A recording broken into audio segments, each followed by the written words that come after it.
welcome to our latest Soccer Down here 1v1. It's a Tuesday, and normally on the show when the internet is not fighting me and winning, as it has been lately, we have Dylan Butler on the show live, but you're going to get a special 1v1 Dylan Butler interview right now. What's up, Dylan? What's up? I don't know if I can. Should I change my answers because of the 1v1? Like, is it a different? Is there something special that we should be doing here, or we can go a little bit deeper into things in the 1v1 format. Okay, we can go off the rails a little bit. We can dig below the surface on some things, and I think we've got a few things to get into that could get interesting today. It is All-Star Week, and I'm really excited about this format. I'm excited about the idea. I think it is unique in the world of sports to have two competing leagues have an all-star game with their best against their best. And I know there's some players missing, there's injuries, there's different things going on. I get that. But how big of a deal is this week with the MLS All-Stars taking on the Liga MX All-Stars? I think it's very big.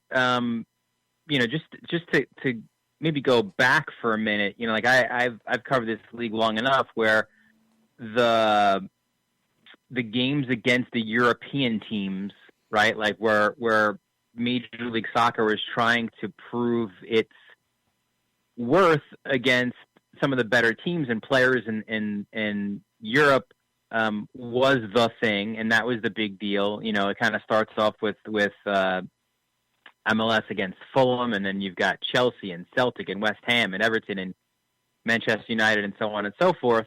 That was cool in the beginning too, but you started to kind of think, is it really truly testing yourself against the best? Like, these are teams that are in their preseason. Are they giving it their all? MLS was always giving it their all because it was always, one, you're trying to prove yourself as a league, and two, the individual quality players, and obviously an All-Star Game has got a lot of them, they're trying to show themselves to those teams and to those managers and scouts and so forth. So that got old, though, right? Like, near the end, it kind of had that money grab feel a little bit, where who cares if they beat or tie Real Madrid, or like, what does that mean, right? And for years, I was kind of like, this is what was missing, is somehow convincing Liga MX to do something as well. Now, the timing was always going to be an issue because of the different calendars, right? So Liga MX, obviously, they got their 2 seasons. They're just starting their 2nd season now. MLS is right in the middle of their season. But the timing of this is better, you would argue, than the other All-Star games when these European teams were in their preseason. And two, I think it just adds to the collaboration and the cooperation that we're seeing between the leagues. I think more competition between the leagues is a very good thing.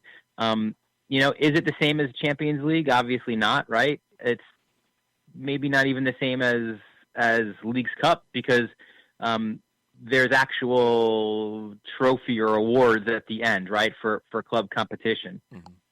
But I love the format. I'm with you, right? I think it's something that this region has been yearning for, and I think as well that sort of that we're hearing the narrative the last few years, right, about is MLS on the same page as Liga MX? Are they right there? How close is MLS? It's a narrative that gets brought up during the Champions League, and more often than not, the answer is no.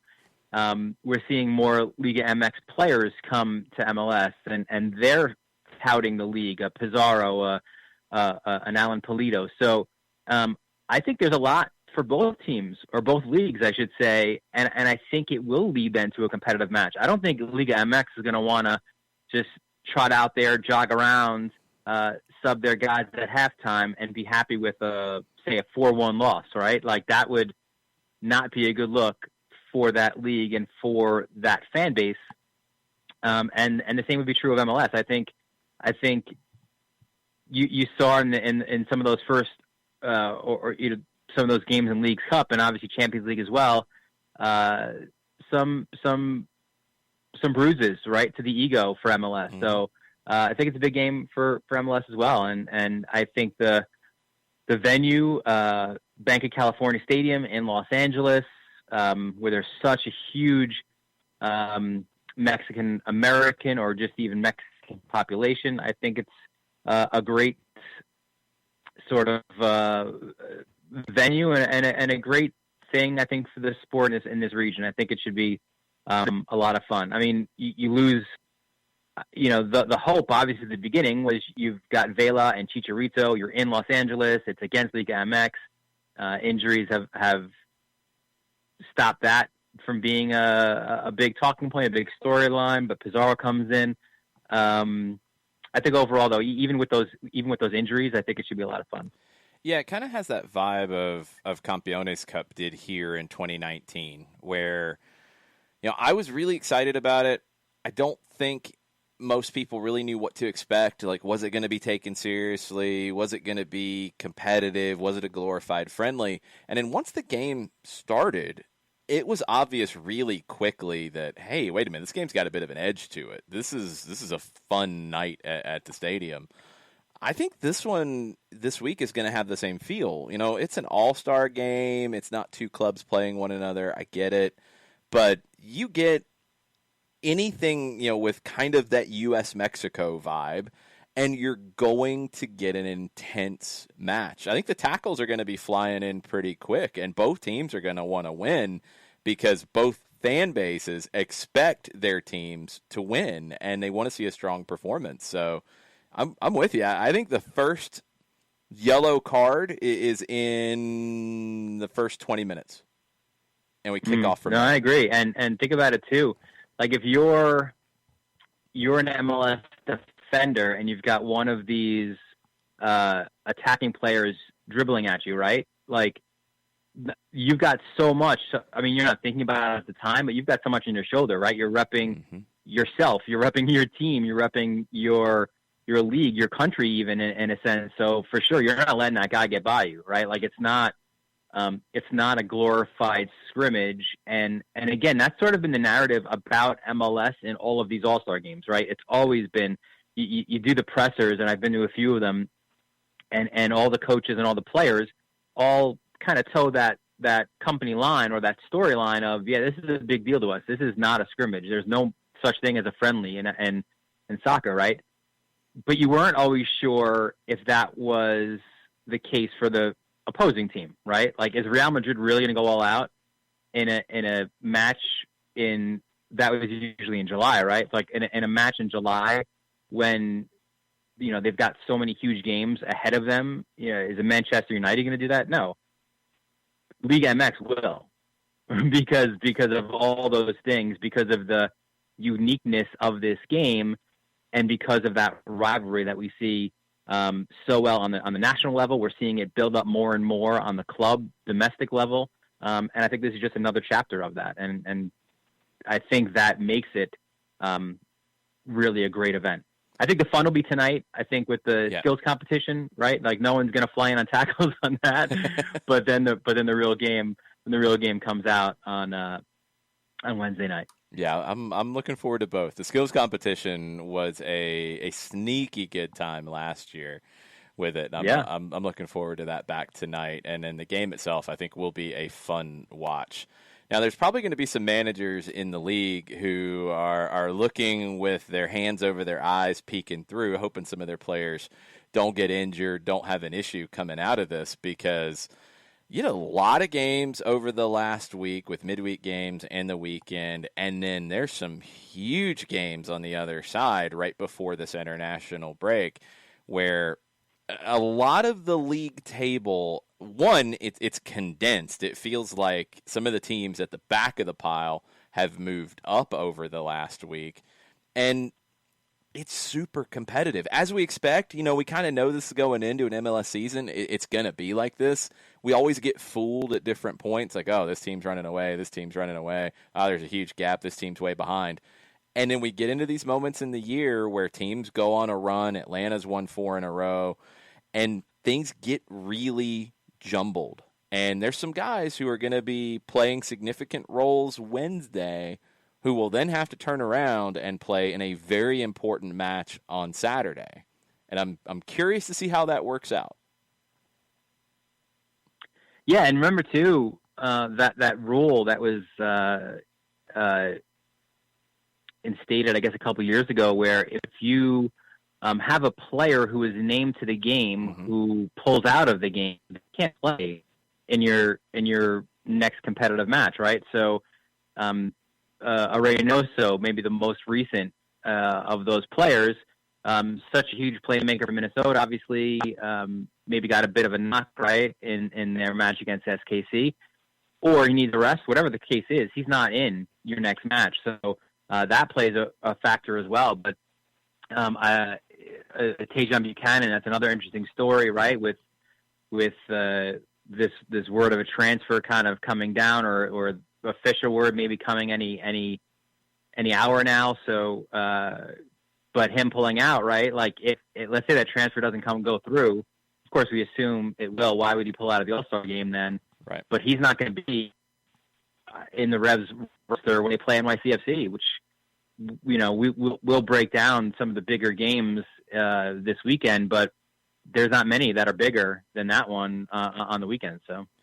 No, that's about as big as it gets, because all of a sudden, New York City, now they had a game postponed this weekend, but New York City is in 5th, and there's teams behind them that you could see making the climb up and challenging them. This becomes a really big game. In the East, New England is running away a little bit. They're 15 points clear at the top.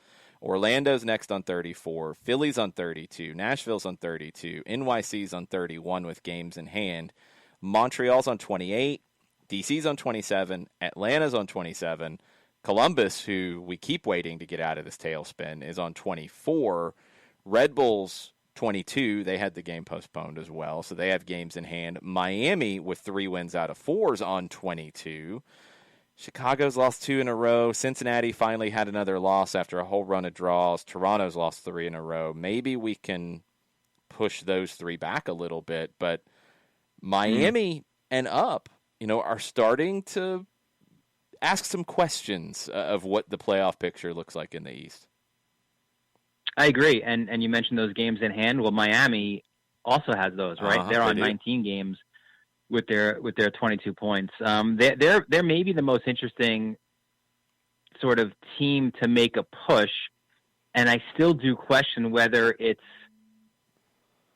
conceivable for the final 20 plus games, if that can be sustainable.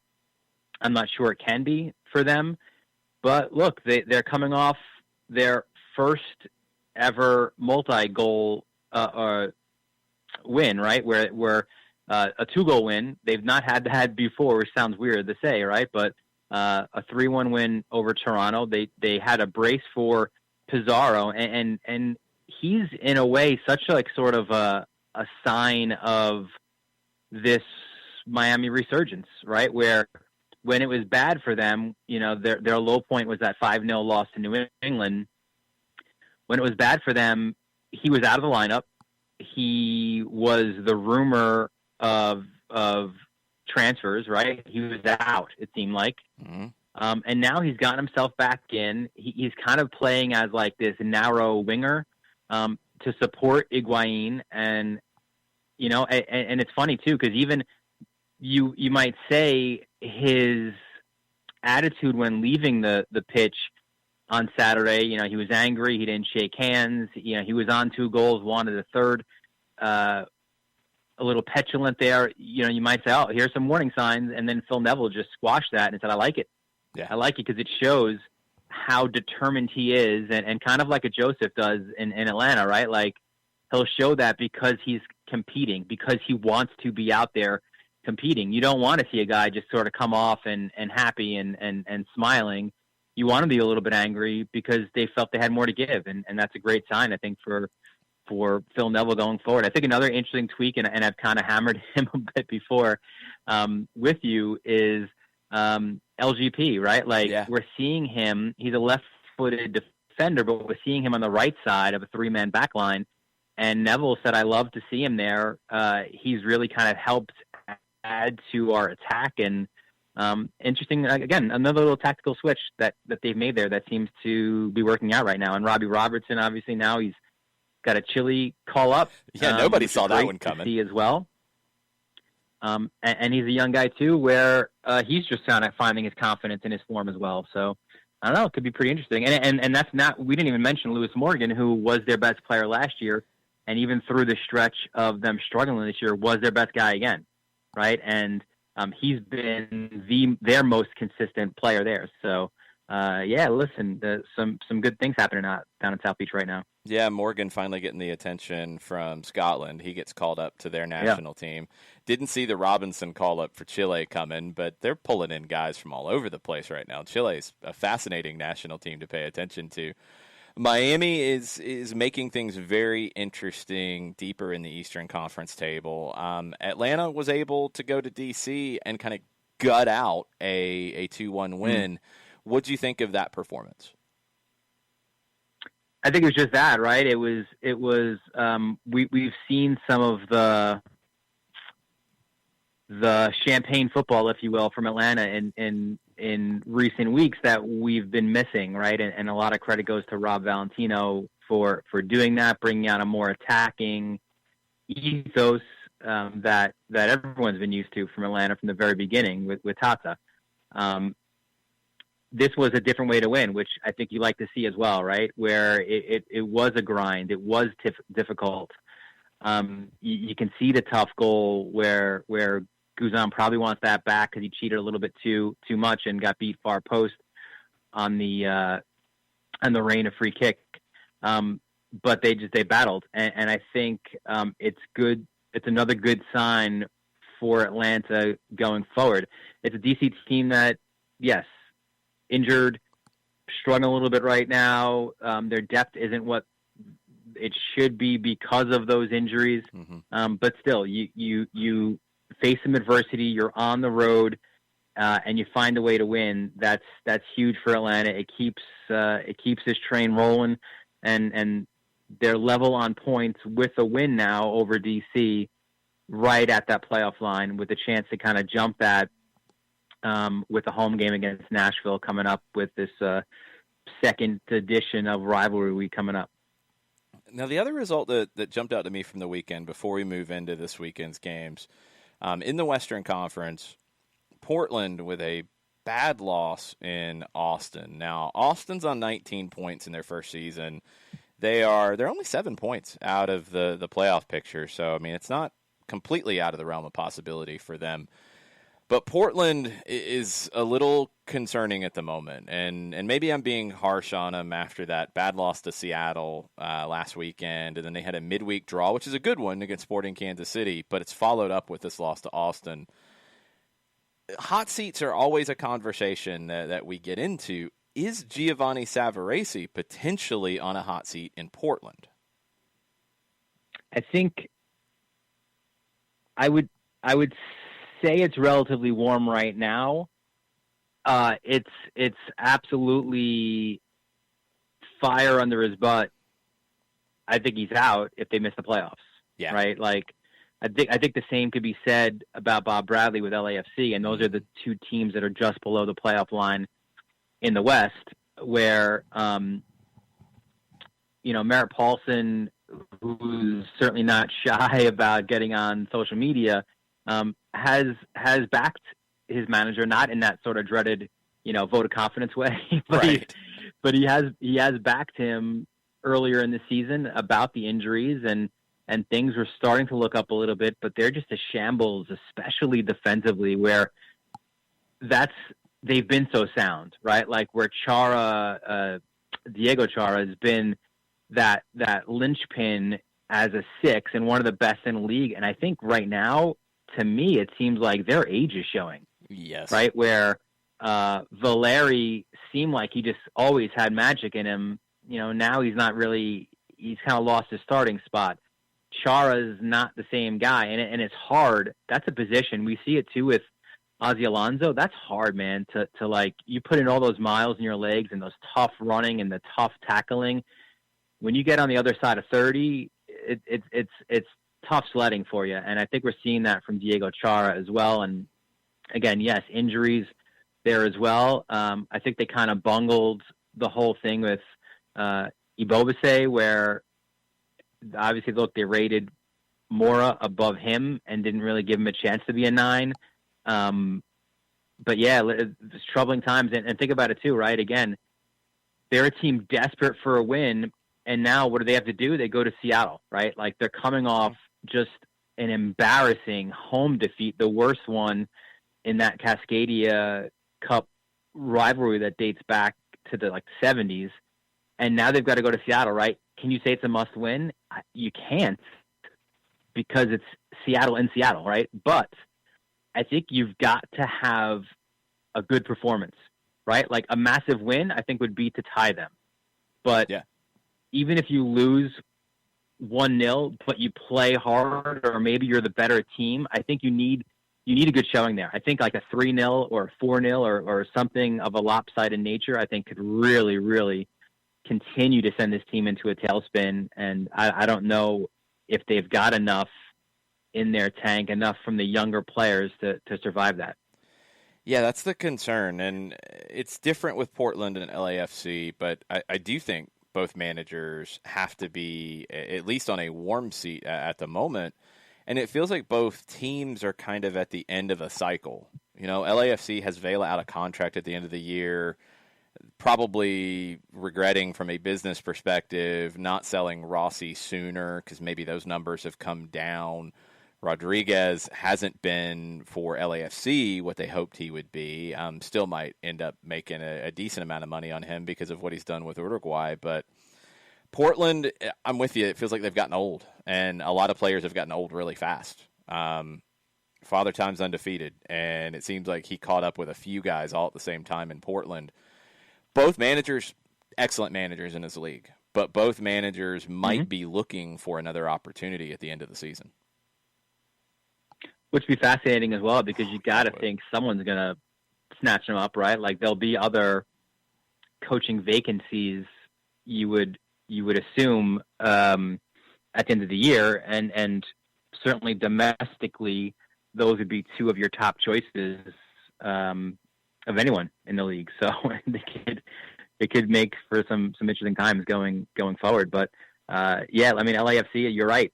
Like, and even to add to your point about Rossi, how about Atuesta as well? Yeah. Right? We all assumed he was out, and he's still there, and he's sort of regressed a little bit this year as well from like a best 11 form that he had a year ago. So they're another team similar to Portland where, you know, now they've got an El Trafico matchup coming up where they're no longer the favorite, and now they go to play a Galaxy team that is the best team in their city right now, right? Like, it is a resurgent team. Greg Vanney, we've detailed it numerous times here, has done a remarkable job. They're still not where they should be, and Vanney's understandably pissed about defensively what he saw, but that only means that I think they'll tighten things up for this game. And it's going to be a really tough one for LAFC, especially now you've got Vela out, right? So it's definitely. I mean, I thought LAFC. I thought they, not that they turned the table, but I thought, or turned the page, but I thought they played really well in Atlanta, and just a bit unfortunate defensive miscue kind of did them in, but then they go to Vancouver and they kind of lay an egg there, and a Whitecaps team that remarkable, like 500 something days without fans. Ryan Gold, we've talked about him, and I don't know, man. I think maybe the signing and being back home and this run, I think when we talk about hot seats, I think it saves Mark DeSantos up in Vancouver. That's a good point, because I had him on a hotter seat earlier in the year, and maybe it's at least room temperature now. I think he's going to end up being all right. I really do like that signing of Ryan Gold. I think that one's going to pay off in a big way for him. All right, let's look ahead to this weekend, because it is another rivalry week, and there are some doozies on the table in a lot of different ways. Let's start here in Atlanta. A rivalry that maybe isn't considered one nationwide yet, and it's been very friendly so far with Atlanta and Nashville, at least between the fans and between the cities and all of that. But the last two times they've played, it's been a game that you want to watch. Back-to-back 2-2 draws with a lot of fireworks in them. I don't think this weekend's going to be any exception. I'm expecting a really fun one to call on Saturday. Yeah, and you've got Pineda finally taking the reins, right? So the boys are going to want to perform for him in his first game on the touchline, and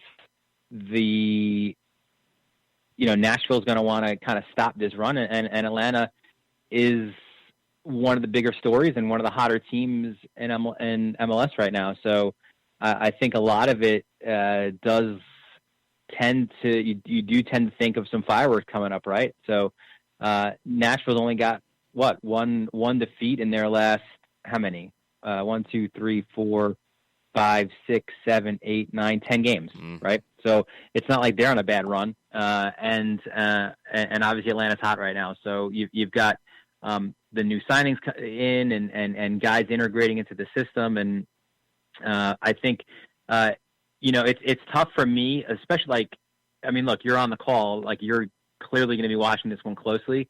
But what I like is it's a 3:30 start where I think everyone will have eyeballs on that one, right? Like I don't have to worry about switching over, doing like a one on my laptop, one on the TV kind of a thing. Like that's one I could have my full focus on. And I think I am also editing that match for MLSsoccer.com as well. So be keeping an even closer eye on that one. But listen, it starts Friday night with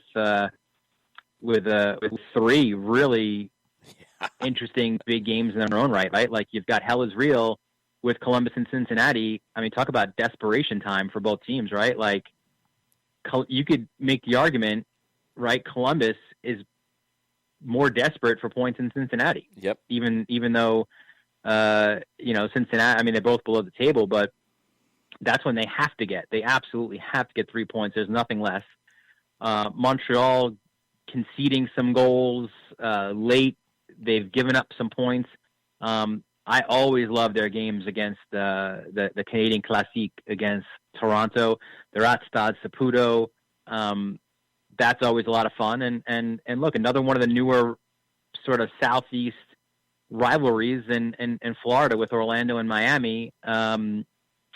We talked about Miami before. Is this run for real, right? Like there's kind of like three tiers, I think, of this rivalry coming up. It's the top tier, top of the table sort of clashes where we mentioned New England and NYCFC. I think Colorado Sporting is probably the best game of them all on the weekends. And then you've got like teams trying to prove that they're for real, like the ones we just said, and then two teams that are just desperate for points. And I think we've got a few of those as well on the schedule. And I think it just makes for definitely a lot of fun. And even when you pull outside of the kind of sponsored rivalry games, you've got other teams too, right? Houston, we talked about hot seats.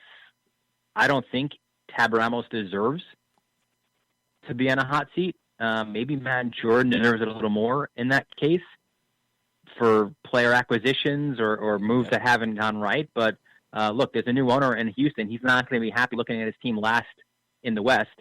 So they're desperate for points against Minnesota as well. And that's not one of those, branded rivalry games either. So definitely a lot to look forward to this weekend. And of course it all ends very late night, Seattle, Portland at Lumen Field to kind of close out the whole weekend. So again, there's so many games to watch. I know my eyeballs will be on a bunch of them.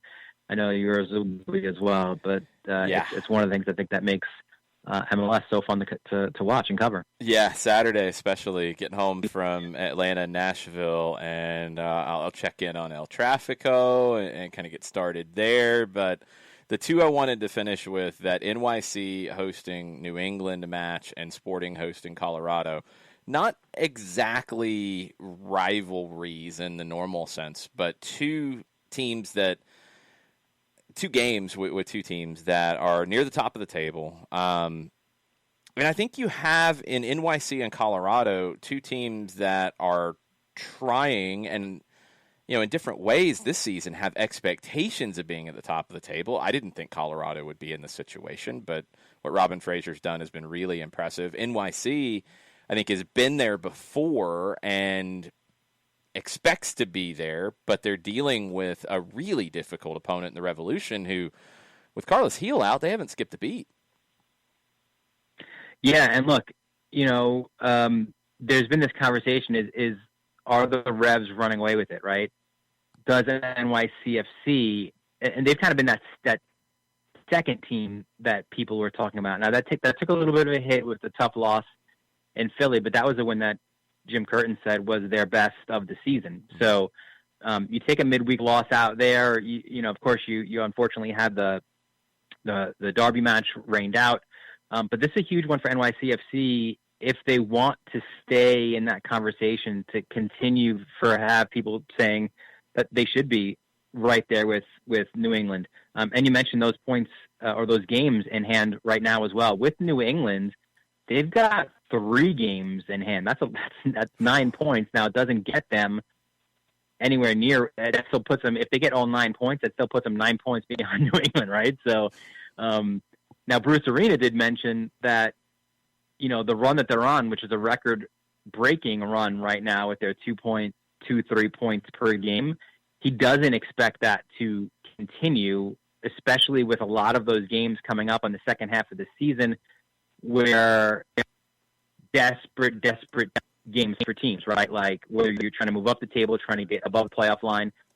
They haven't had a dip. He does expect one, which is why he thinks banking these points now are so important. But that being said, yeah, look, NYCFC, they believe that they're an elite team in the league in the East, and this is a chance to prove it. And Colorado, another team that's got some games in hand, right? That's an interesting one as well. They've got 2 games in hand on the 2 teams ahead of them in Seattle and Kansas City, and they're only 2 points behind SKC, right? So right there, that's a matchup for second on the heels of Seattle in the West. Now, a lot of people thought SKC would be there. Everyone thought Seattle would be there. Not a lot of people believed that the Colorado Rapids would do that, but we've talked about it before, sort of the recycled MLS players, the bargain bin based buying that they've done has been brilliant, and a huge credit's got to go to Robin Fraser, who's got to be up one of the guys for MLS Coach of the Year for the job that he's done with them, for turning that club around, and this is a huge chance for them to prove that, right? I mean, they've got 5 wins on the road this year, which is a lot, right? The only other 2 teams who have more in the West are the 2 teams ahead of them, with Seattle and Kansas City. So that's definitely one that I'm going to be looking out for. And one, again, like if you showed me this schedule at the start, like when it was released, I probably wouldn't be caring too much about this one. Yeah. But it's like a must watch now. You've got to keep an eye on for this game, whether you watch it live or tape it or watch it afterwards on ESPN Plus. It's definitely a lot of intrigue in this one. Yeah, so many good games this weekend. I'm sure we're going to have plenty to talk about next week as we recap it. And then there's going to be games during the international break. There's going to be some teams playing very important matches at less than full strength when we get into World Cup qualifiers. But we got to save that for next week. Yeah, you got to save something for next week, right? Yeah, we got to save that. We'll have plenty of games to talk about. We'll have plenty of subplots. We'll have an all-star game to recap. All of the things. Dylan, thanks for taking the time for me today. I really appreciate it. Of course, anytime, Jason.